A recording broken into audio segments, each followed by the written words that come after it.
إن الحمد لله نحمده ونستعينه ونستغفره ونعوذ بالله من شرور أنفسنا وسيئات أعمالنا من يهده الله فلا مضل له ومن يضلله فلا هادي له أشهد أن لا إله إلا الله وحده لا شريك له وأشهد أن محمدا عبد الله ورسول الله اللهم صل على محمد وعلى آله وأصحابه ومن تبعهم بإحسان إلى يوم الدين أما بعد قال الإمام المقدسي رحمه الله تعالى الحديث الثلاثون عن ميمونة بنت الحارث زوج النبي صلى الله عليه وسلم أنها قالت وضعت لرسول الله صلى الله عليه وسلم وضوء الجنابة فأخفأ بيمينه على يساره مرتين أو ثلاثا ثم غسل فرجه ثم ضرب يده بالأرض أو الحائط مرتين أو ثلاثا ثم مضمض واستنشق ثم غسل وجهه وذراعيه ثم أفاض على رأسه ثم غسل سائر جسده ثم تنحى فغسل رجليه فأتيته بخرقة فلم يردها فجعل ينفض الماء بيديه رواه البخاري ومسلم.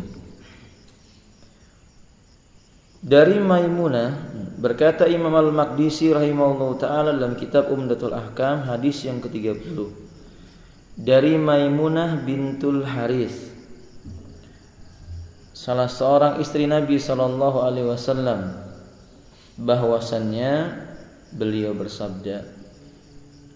berkata, aku meletakkan bagi Rasulullah sallallahu alaihi wasallam wadu'a, yaitu air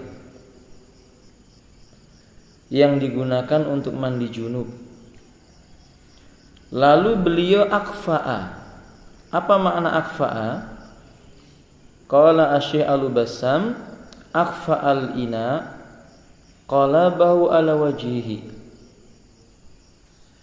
Akfa'al ina itu maknanya adalah membalikkan bejana dari bagian atas ke bawah. Wa kafa'ahu, tapi makna kafa'ahu artinya adalah amalahu, memerengkannya.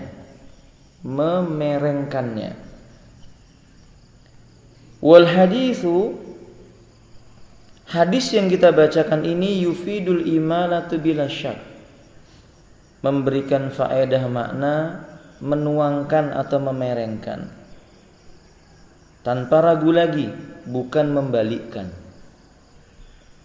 Wa hadza ma yuwafiqu riwayat al-Bukhari, ini mencocoki dengan riwayat yang dikeluarkan oleh al-Imam Al-Bukhari. Ya.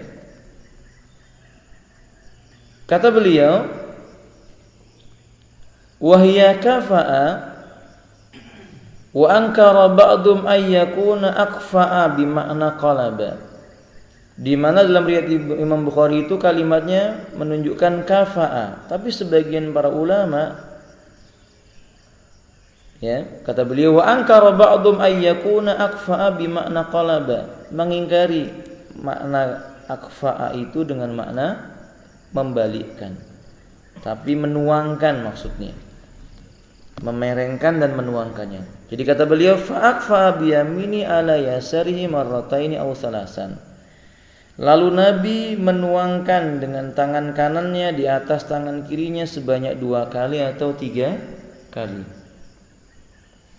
Di dalam riwayat Imam Muslim Nabi berkata, "Idza stayqadha ahadukum min naumihi."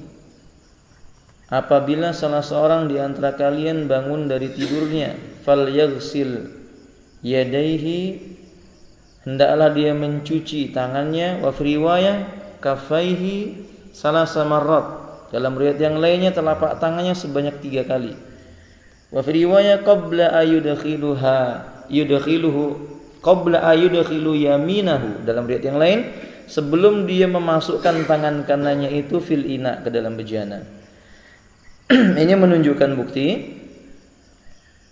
bahwa ketika seseorang itu mau berwudu, sebaiknya mencuci terlebih dahulu telapak tangannya, terutama ketika dia bangun dari tidurnya, atau ketika dia atau dia dalam kondisi sedang junub. Summa ghassala farjo, kemudian kata beliau, kemudian beliau mencuci farjinya, yaitu kehormatannya. Kemudian beliau memukulkan tangannya, maksudnya memukulkan di sini daraba yadahu fil ardi awil haiti, memukulkan tangannya ke bumi atau ke dinding. Al muradu minhu masaha yadahu, maksudnya adalah mengusapkan tangannya bi ahadihima li izalati al-lazujati ba'dal istinja, yaitu maksudnya menggosokkan tangannya itu ke tanah atau ke dinding supaya menghilangkan sisa bekas kotoran karena sebab istinja. Pada asalnya begitu. Istinja itu bukan hanya BAB, tapi juga BAK. Tapi istinja juga bermakna juga membersihkan kemaluan dan sekitarnya, imma karena sebab junub atau yang lainnya. Lalu kata beliau selanjutnya,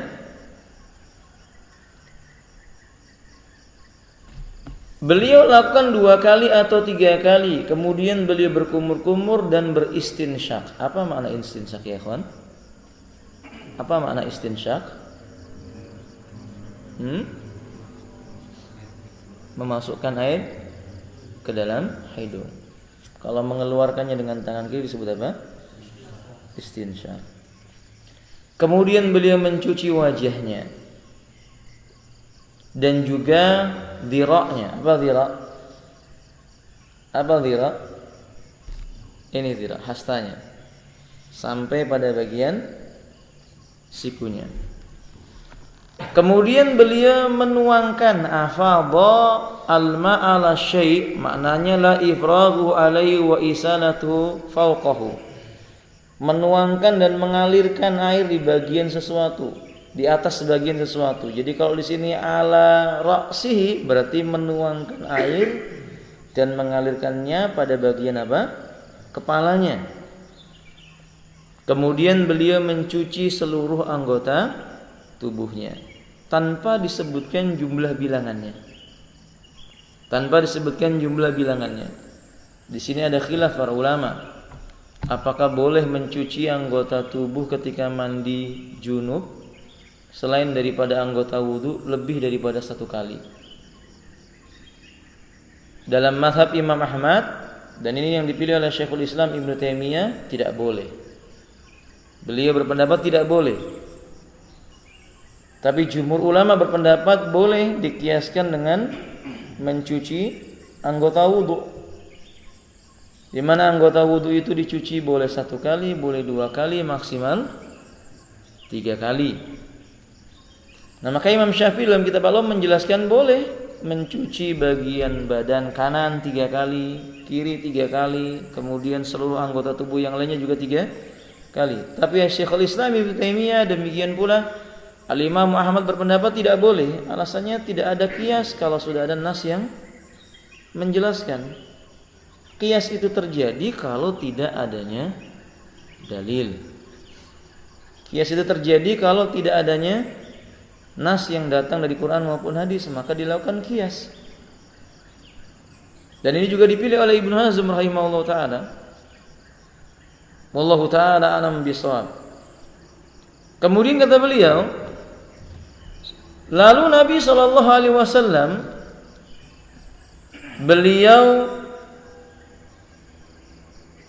berpindah sedikit dari tempat dia berdiri dan mencuci kedua kakinya. Kata Maimunah, aku datang kepada beliau dengan membawa selembar kain, handuk. Akan tetapi beliau tidak menginginkannya. Perhatikan kalimat falam yuridha.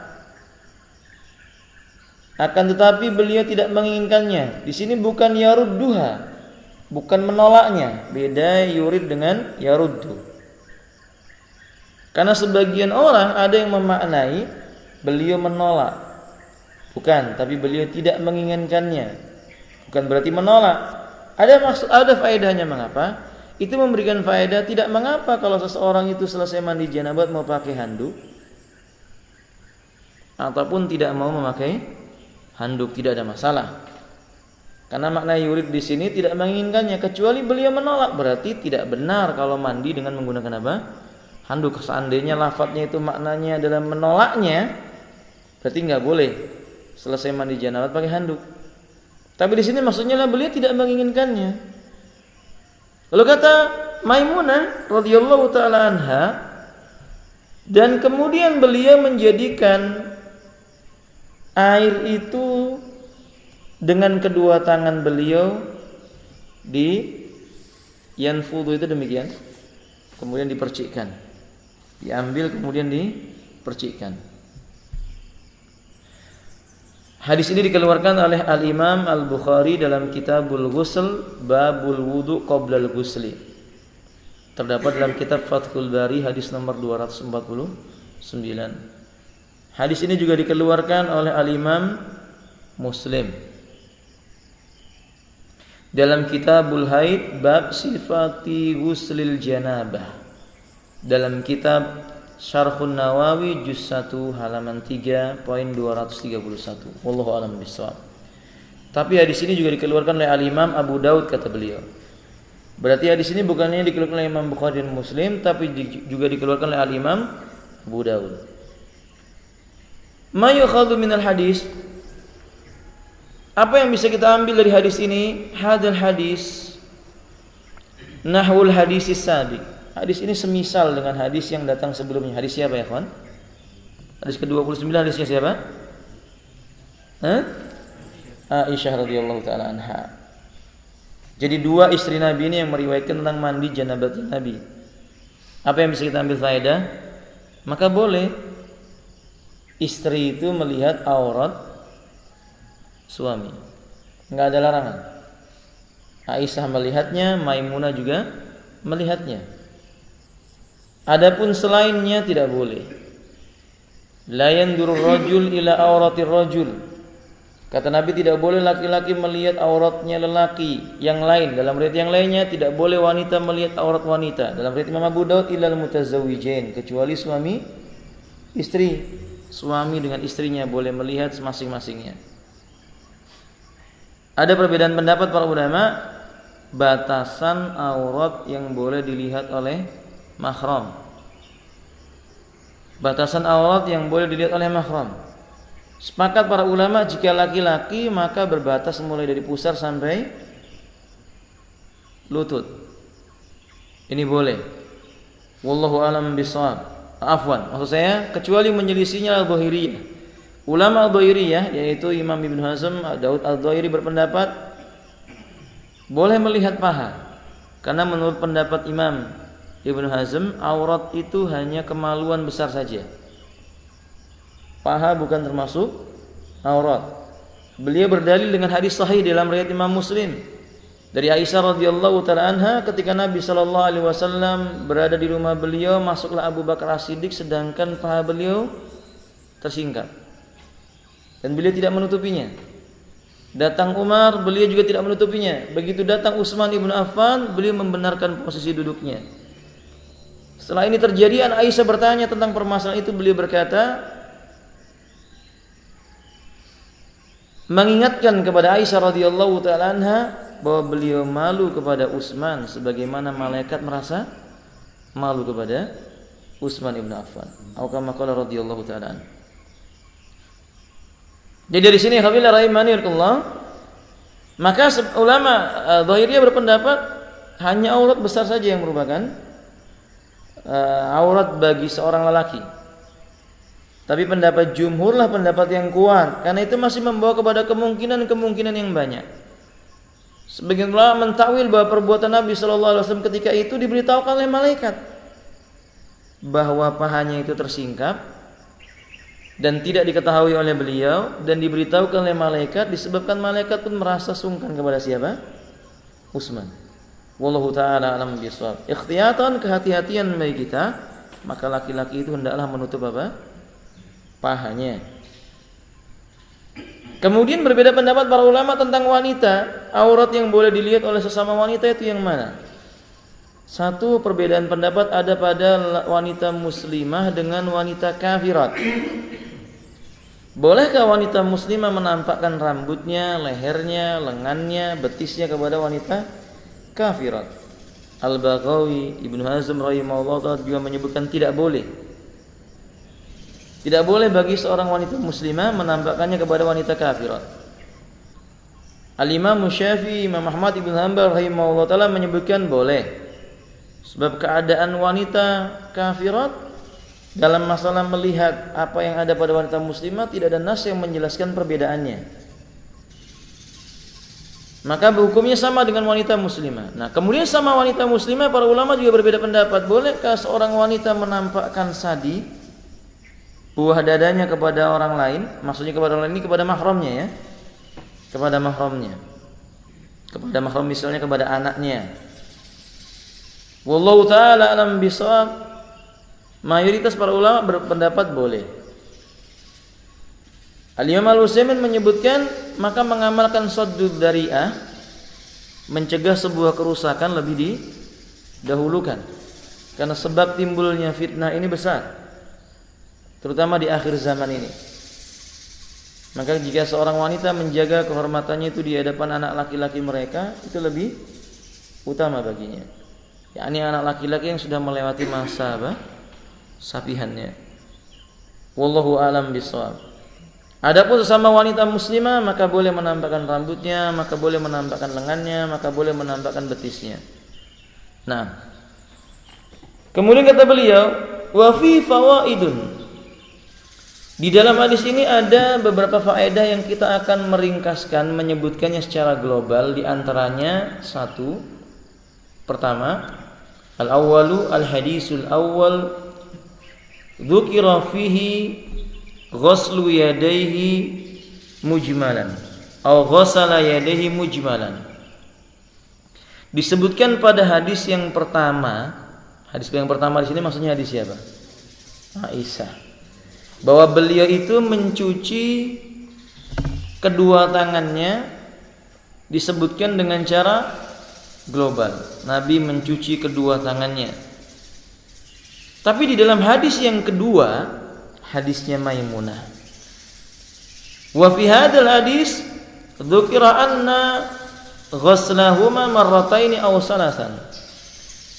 Bahwa Nabi SAW mencuci kedua tangannya itu dengan bilangan yang ditegaskan, 2 kali atau berapa kali? 3 kali. Berarti ada perbedaan. Pada hadis yang pertama tidak disebutkan bilangannya, pada hadis yang kedua disebutkan 2 kali atau 3 kali. Ini menjelaskan bahwa mencuci kedua tangan itu minimal 1 kali. 2. Fi hadzal hadis annahu ba'da ghuslil yadaini ghuslil yadaini ghasala farjahu summa masa yadayhi bil ardi marrataini aw thalathan. Di dalam hadis ini disebutkan bahwa setelah beliau mencuci kedua tangannya, beliau mencuci farjinya. Kemudian baru beliau mengusapkan atau menggosokkan kedua tangannya itu di bumi 2 kali atau 3 kali. Apa maksudnya? Dzakara ba'dul ulama, dzakarul ulama annahu, bahwa para ulama menjelaskan menggosokkan ke bumi ini ya fi an baqiyatir raihati ba'da dalqiha bil ardi aw ghasliha bi madhari akhar. Kata beliau, Tujuannya untuk menghilangkan sebagian bau yang tersisa pada bagian tangan atau kotoran yang tersisa pada bagian tangan setelah dia menggosokkan di bumi itu. Jadi dengan menggosokkannya maka boleh menggunakan sesuatu yang lain. Enggak apa-apa dengan sesuatu yang lain yang tujuannya untuk menghilangkan bau atau membersihkan sesuatu yang tertinggal pada telapak tangannya yang digunakan untuk menggosok farjinya tadi itu. Berarti khafilah tidak mengapa kalau seandainya kita di zaman seperti ini jarang kamar mandi yang lantainya tanah gitu ya. Kamar mandi antum kan semua lantainya sudah keramik atau mungkin sudah di semen gitu. Jadi antum nggak perlu bawa tanah atau pasir 1 ember ke dalam kamar mandi nanti digosokkan di situ, tidak. Tapi boleh diganti dengan sabun, nggak apa-apa. Gimana sih kalau digosokkan di dinding? Di dinding di zaman Nabi SAW itu dindingnya kasar. Ya, kalau pada zaman sekarang dindingnya keramik, ya juga tidak bermanfaat gitu. Maka boleh menggunakan sabun. Tapi kalau dinding antum dinding semen yang kasar itu ya tidak mengapa, boleh. Nah, sebagian ikhwah mereka mengamalkan dohir hadis ini. Maka mereka tidak mau khusus kamar mandinya itu tidak mau menggunakan keramik. Jadi biarkan tanah. Tujuannya kalau nanti mandi supaya bisa melepukkan telapak tangannya itu di bumi dan digosokkan di bumi. Bukan hanya itu. Bahkan sebagian mereka saya menjumpai masjidnya nggak pakai keramik. Bagian lantainya ya, dindingnya tetap keramik, tiangnya tetap dari beton, di atasnya mewah lah. Cuman bagian tanahnya saja, bagian lantainya saja tetap tanah. Saya pernah bertanya kepada mereka, lalu mereka membawakan hadis dalam riwayat Imam Muslim.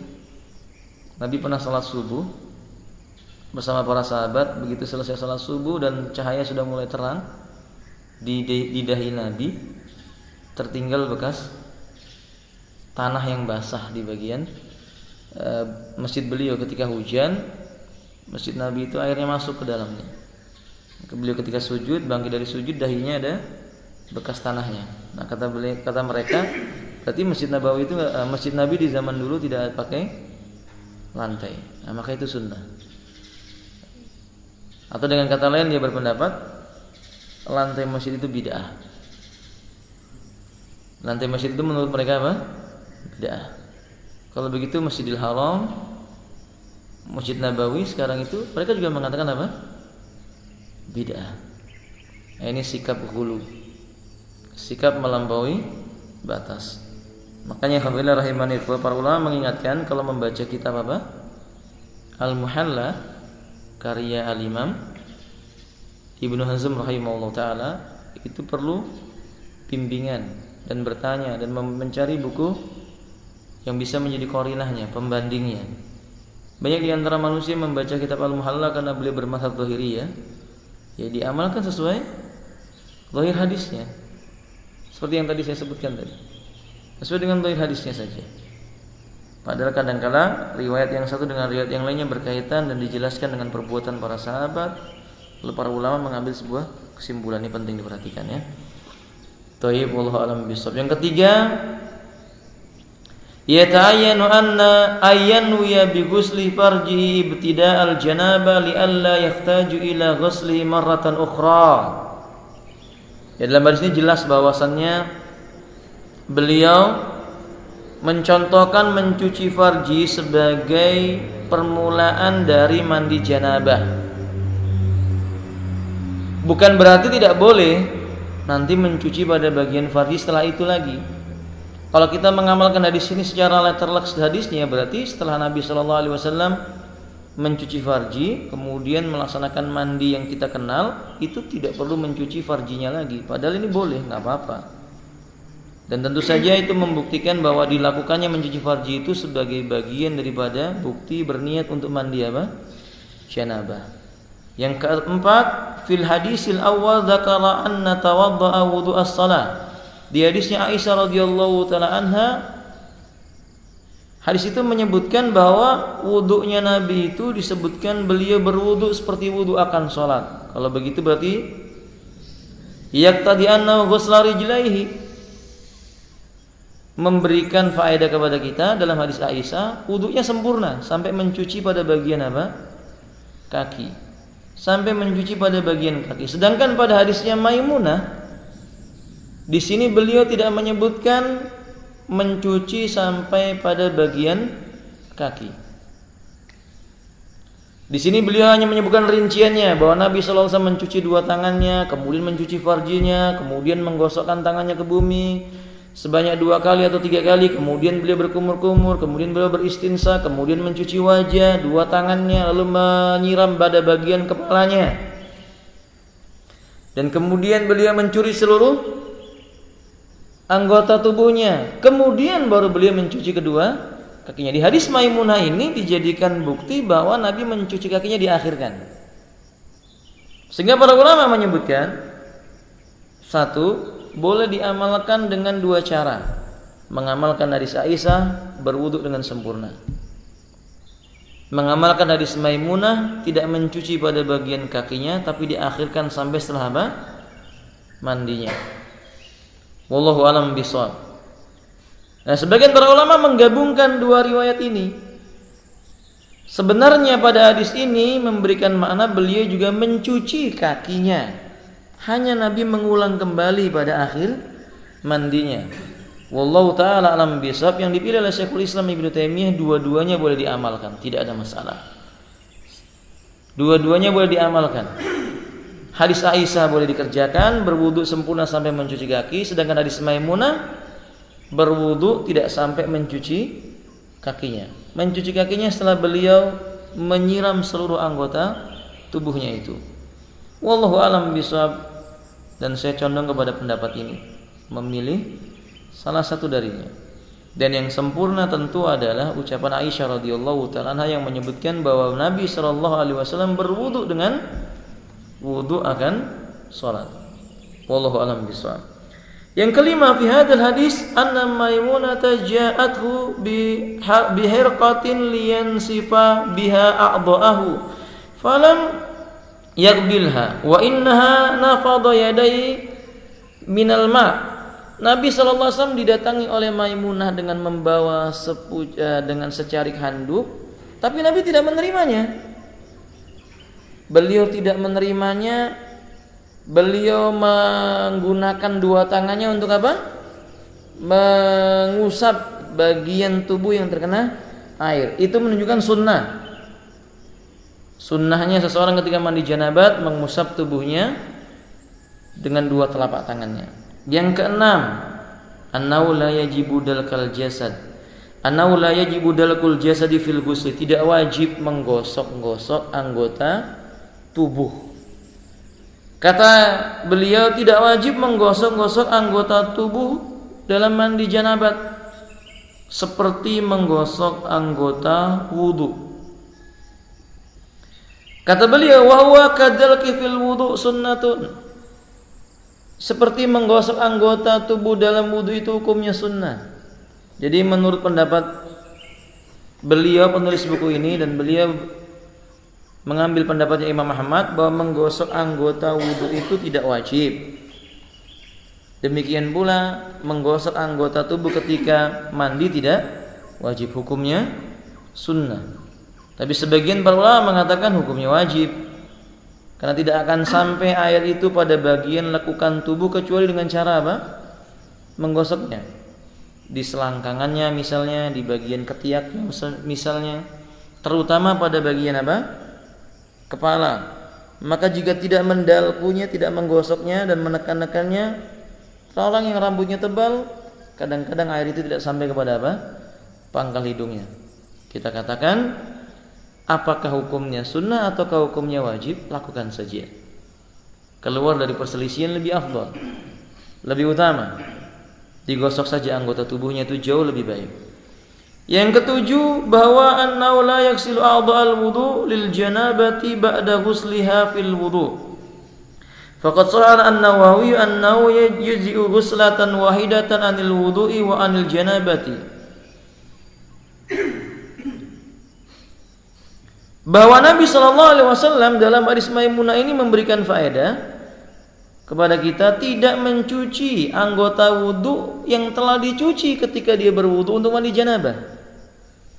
Berarti Nabi tidak menyiram lagi bagian wajah yang sudah terkena wudunya, bagian kepala yang sudah terkena wudunya. Nabi tidak menyiram kembali bagian wajahnya itu. Dalam hadis ini hanya disebutkan bahwa beliau menuangkan di atas kepalanya air, kemudian beliau menyiram jasad di sini maksudnya badannya. Nah, dalam hadis ini diterangkan oleh Syekh Al-Bassam, berarti Nabi tidak mencuci lagi bagian yang sudah diwudukan, enggak mencuci lagi bagian tangannya. Tentu ini ikhtilaf rahimanillah, bukan berarti kalau seandainya kita mandi kemudian bagian anggota kita yang telah terwudu kena air lagi dilarang, tidak demikian. Maksudnya jangan ragu lagi. Seandainya kita memiliki jumlah air yang tidak banyak, kemudian kita membasahi pada bagian yang tidak terkena air wudu, itu sudah sah. Yang kedelapan, anna ghuslal jasadi marratan wahidatan.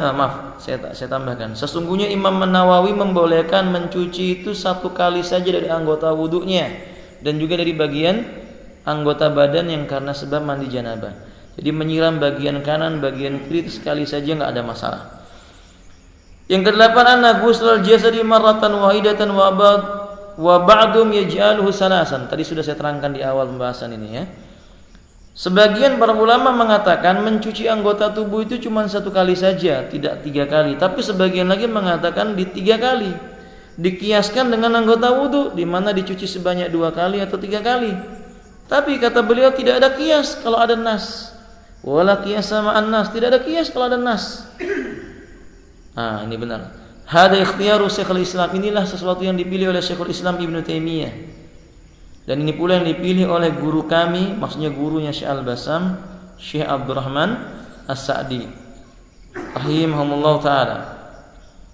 Dan ini adalah salah satu sisi pendapat yang dipilih pendalilan dari mazhabnya Imam Ahmad. Wallahu taala alam bissawab.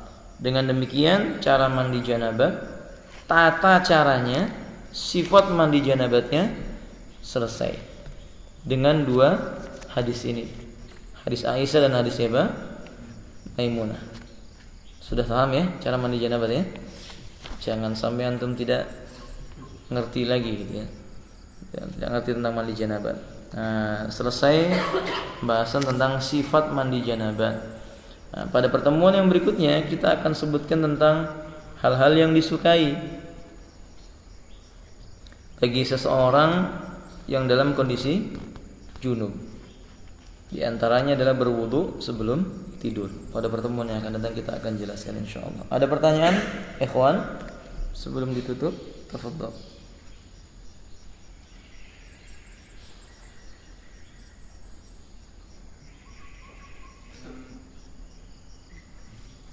Dalam mandi baik itu janabah maupun kebersihan kan biasanya menggunakan sabun. Iya. Kemungkinan besar itu yang terjadi lebih dari hitungan itu menghilangkan sabunnya. Iya. Mandi janabah tidak perlu menggunakan sabun. Kalau antum mau mandi menggunakan sabun, di luar mandi janabah. Menggunakan sabun itu digunakan untuk membersihkan kehormatan dan tangan antum saja. Setelah itu sisanya tidak perlu menggunakan sabun. Nanti kalau antum mau mandi dengan sabun, itu di luar tata cara mandi janabah. Antum mandi janabah dulu, baru sabunan, atau antum sabunan dulu, mandi, kemudian baru antum mandi janabah. Boleh? Nah, cuman pertanyaan beliau, boleh enggak di tengah-tengah mandi janabah itu bersabun? Ya jawabannya boleh. Gimana kalau seandainya itu menjadikan siramannya lebih daripada 1 kali? Ini hukumnya makruh, tidak disukai. Karena memang dhahir hadis menyebutkan beliau hanya mandi menyiram anggota tubuhnya 1 kali saja. Ya, saya sering ingatkan kepada ikhwan, kalau mandi janabat jangan digabung-gabungkan dengan mandi untuk kebersihan. Di awal-awal pembahasan saya sudah sebutkan, al-ghuslu nawan. Mandi ada 2, adatan wa ibadatan. Mandi yang sifatnya adat kebiasaan.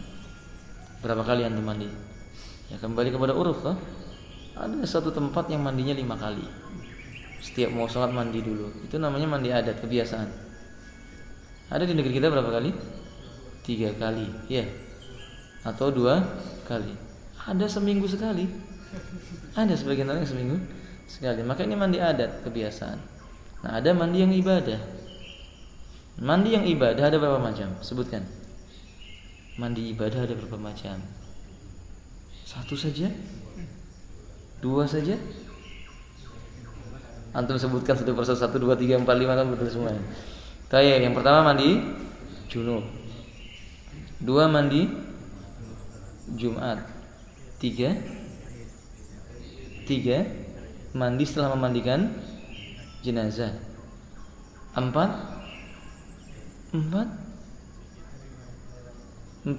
mandi di hari raya. Ahsan. 5 satu lagi terakhir. Mandi ketika seseorang itu mau masuk Islam. Ini mandi ibadah. Memang mandi ibadah perlu adanya apa? Dalil. Apakah mandi yang adat ini bisa bernilai ibadah? Iya. Berdasarkan keumuman hadis innamal a'malu binniyat. Nilainya ibadah, bukan berarti dia sebuah peribadatan. Paham? Mandi adat bisa bernilai ibadah. Jangan sampai menggunakan dalil innamal a'malu binniyat untuk berbuat bidah, tidak. Nilainya ibadah. Pada asalnya dia adat kebiasaan yang mubah, kemudian dia menjadi sesuatu yang bernilai ibadah. Antum mandi pagi tujuannya untuk apa? Mengharumkan tubuh antum, menyenangkan orang yang dekat antum agar tidak bau apa? Ketiak atau keringat kita misalnya. Maka itu menjadi apa? Nilai ibadah. Tapi itu mandi yang adat. Nah, mandi adat janabah enggak pakai sabun. Hanya dijelaskan di situ tadi menggunakan sabunnya untuk apa? Membersihkan telapak tangannya saja ya, karena bekas karena sebab istinja tadi itu. Paham kan? Nah, wallahu a'lam bishawab. Iya. Antum. Sama pertanyaannya. Barakallahu fikum. Kalau enggak ada kita cukupkan sampai di sini kan ya. Semoga bermanfaat. Subhanakallahumma wabihamdika asyhadu an la ilaha illa anta astaghfiruka wa atubu ilaik. Assalamualaikum warahmatullahi wabarakatuh.